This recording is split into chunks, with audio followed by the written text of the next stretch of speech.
The book changed my life and I reread it often. Tolle is a spiritual teacher known for having awakened. One night in extreme anxiety and stress, he suddenly came to a realization he wasn't the voice in his head.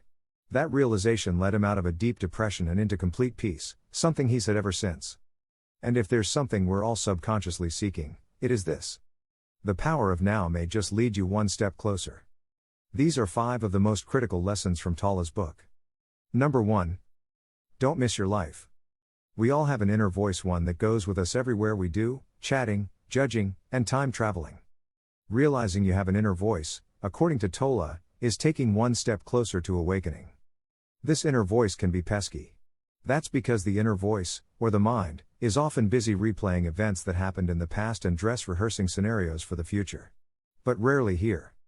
The mind is an incredibly useful creative tool. It can powerfully and vividly imagine scenarios leading us to invent, ideate and create. However, it's also addictive. The mind can get carried away, imagining scenarios all day long to the point that we begin to miss our lives. Number 2. You can be happy here and now. Tolle believes that the pesky voice in our heads is also the source of our unhappiness. Because the mind is always seeking future moments of happiness or reminiscing about happier past events, happiness becomes quite elusive. The only happiness, according to Tolle, happens when we drop into the present moment. Number 3.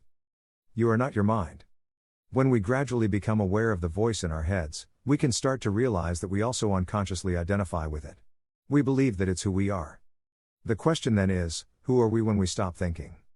The awareness that remains, according to Tolle, is who we really are. But if we continue to listen to and believe that voice in our heads, we limit ourselves. Number 4. Worry is useless and avoidable. No one likes worrying.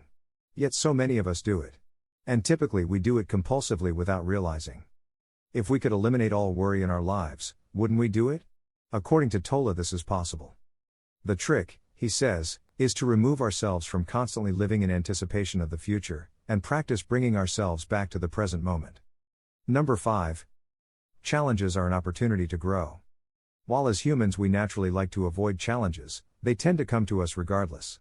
We can't control every aspect of our futures, and even if we are good attractors, we can't control what others attract around us.